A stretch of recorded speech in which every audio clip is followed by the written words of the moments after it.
The howling wind rattled the windows of the small cabin as Emma Roberts stared at the single queen-sized bed that would need to accommodate both her and her employee, Jake Miller, the same Jake Miller whose performance review was scheduled for tomorrow, the same Jake Miller whose sad brown eyes made her chest tighten whenever he mentioned his daughter, and the same Jake Miller who now stood awkwardly in the doorway with snow melting in his dark hair.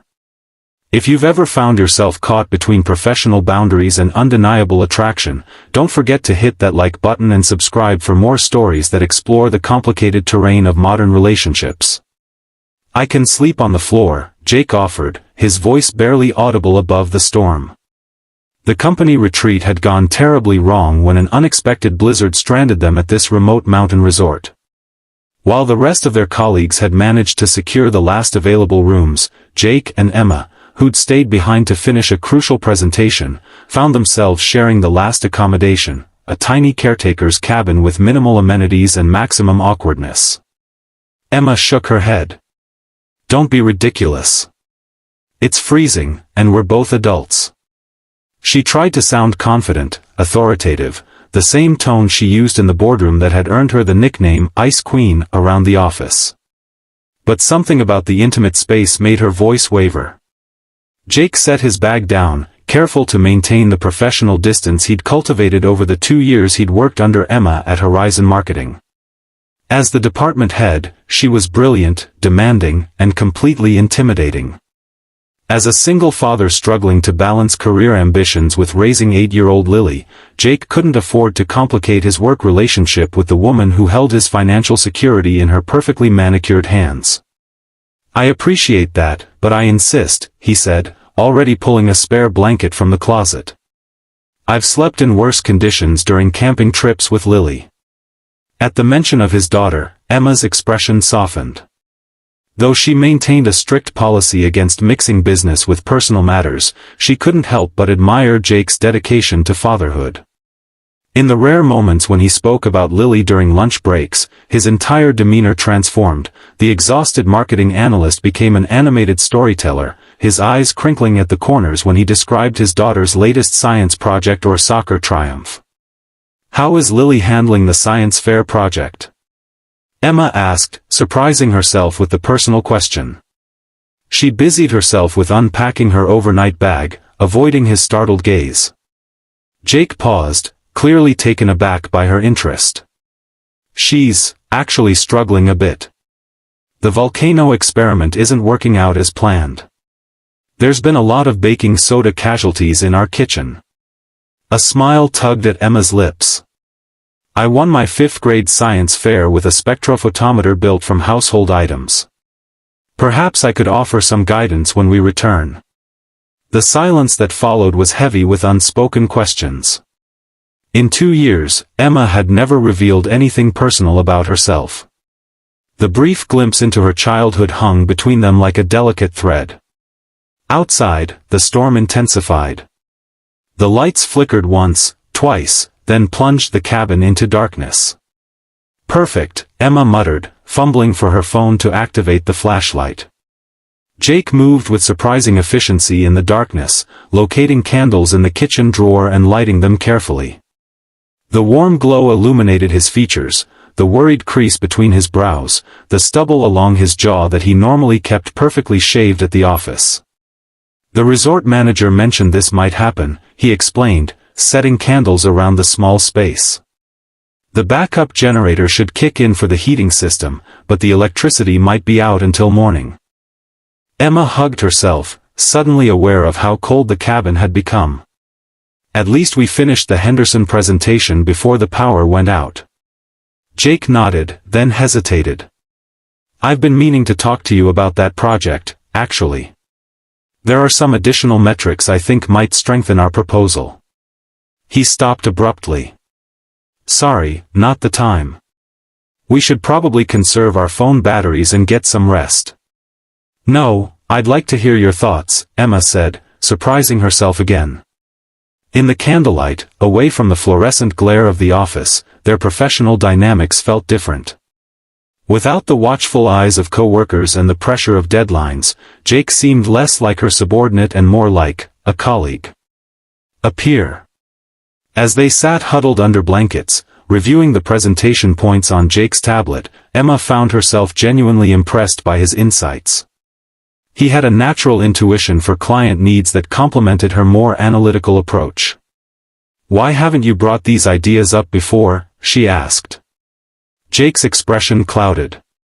"I've tried a few times, but your schedule is always packed. And honestly, after the Glendale campaign feedback, I figured you preferred I stick to the assigned tasks." Emma winced, remembering her harsh critique of his work 6 months ago.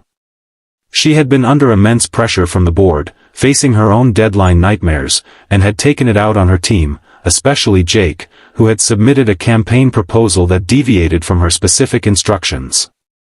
The Glendale situation was complicated, she admitted. "My feedback wasn't entirely about your work." A loud crack from outside interrupted their conversation. Jake moved to the window, peering through frost-covered glass. "That doesn't sound good." Emma joined him, their shoulders almost touching as they watched an ancient pine tree succumb to the weight of ice and snow, crashing across the narrow road that led back to the main resort. "I guess we're really trapped now," she said, her voice unnaturally high. The reality of their isolation suddenly felt overwhelming. Jake turned toward her, concern evident in his expression. "Are you all right? You're shivering." Emma hadn't realized how badly she was trembling, from cold or something else, she wasn't sure. "I'm fine. Just not used to being cut off from civilization." "Control freak?" he asked, then immediately looked mortified. "I'm sorry, that was inappropriate." To his evident surprise, Emma laughed, a genuine sound rarely heard at Horizon Marketing. "Yes, actually. Complete control freak. My therapist says it stems from childhood instability." Jake's eyebrows rose nearly to his hairline. "You have a therapist? Is that so shocking?" He hesitated.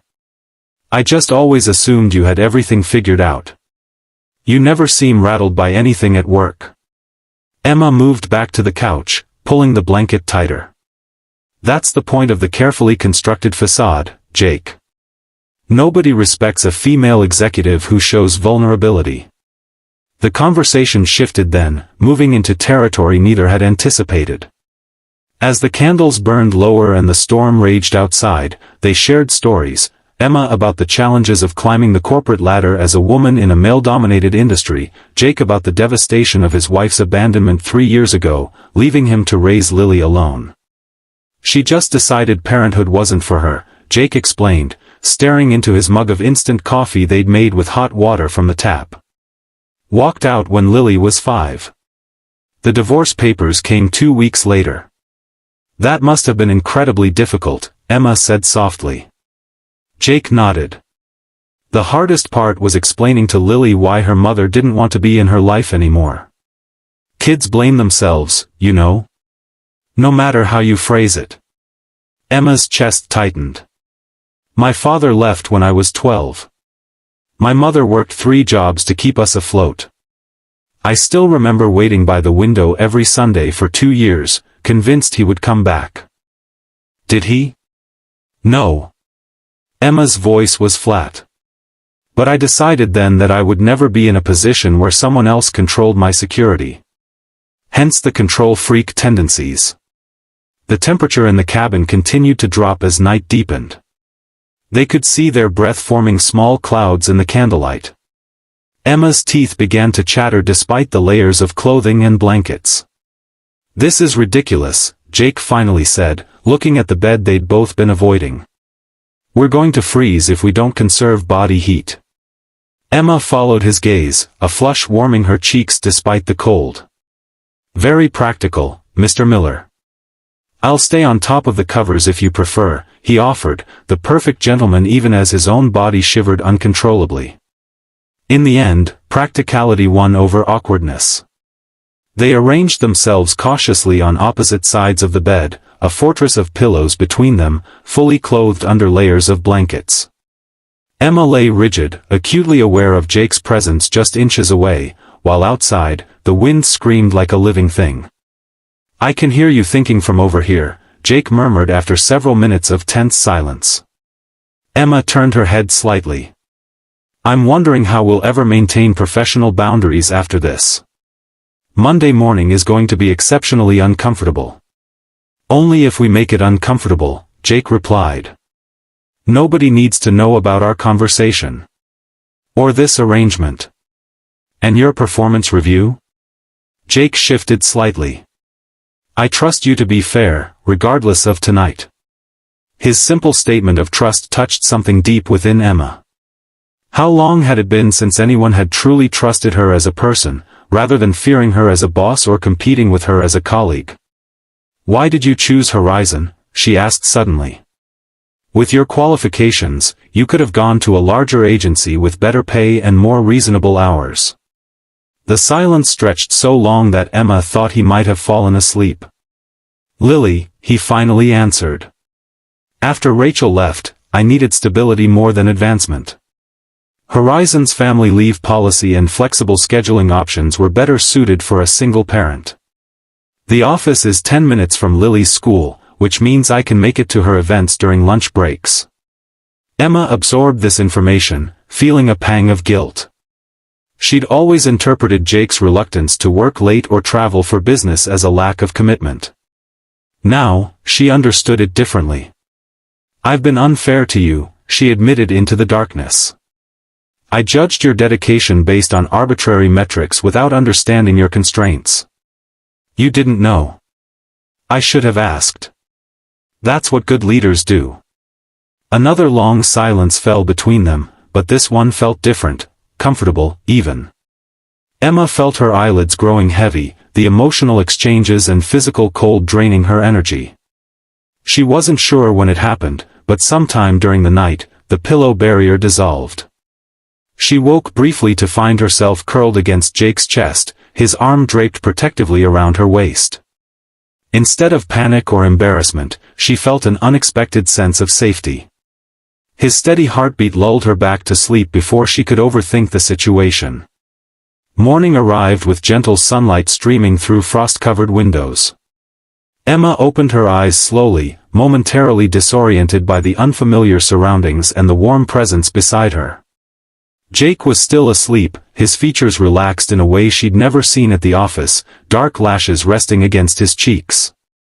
She carefully extracted herself from his embrace, moving quietly to the window. The storm had passed, leaving behind a pristine landscape of untouched snow that sparkled in the morning light. The fallen tree still blocked the road, but in the distance, she could see resort staff beginning clearing operations.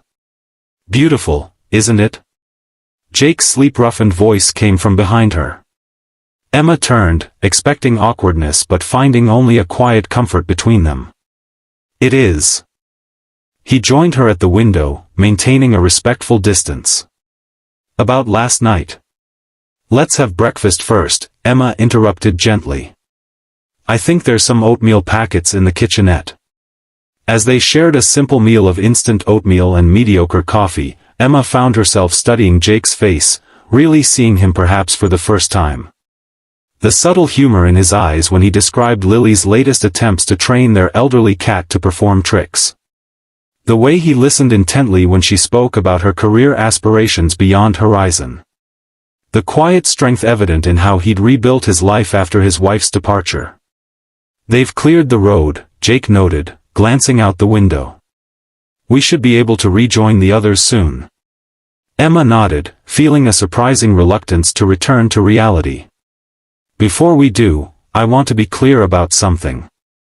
What happened here, the conversations, the sleeping arrangements, doesn't change your standing at Horizon.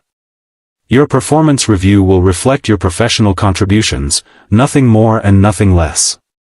Jake's expression revealed a flash of something, disappointment, before he nodded. Of course. I would expect nothing else. That said, Emma continued, setting down her coffee mug, I think there's an opportunity for you to take on more responsibility within the creative team. Your ideas for the Henderson presentation demonstrated innovative thinking we should leverage more fully. His eyes brightened. I'd appreciate that opportunity. Emma hesitated, then added, and perhaps, once the Henderson project concludes, we could discuss your work-life balance. There might be solutions we haven't explored that would allow you to advance your career while still prioritizing Lily. That would mean a lot, Jake said quietly. They gathered their belongings and prepared to leave the cabin, each lost in their own thoughts. At the door, Emma paused, turning to face Jake with uncharacteristic uncertainty. There's a science museum exhibit opening next Saturday about renewable energy. Lots of interactive displays, perfect for curious 8-year-olds working on science projects.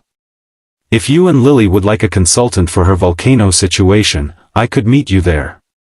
She rushed the words, half expecting rejection. Jake's surprised expression melted into a warm smile.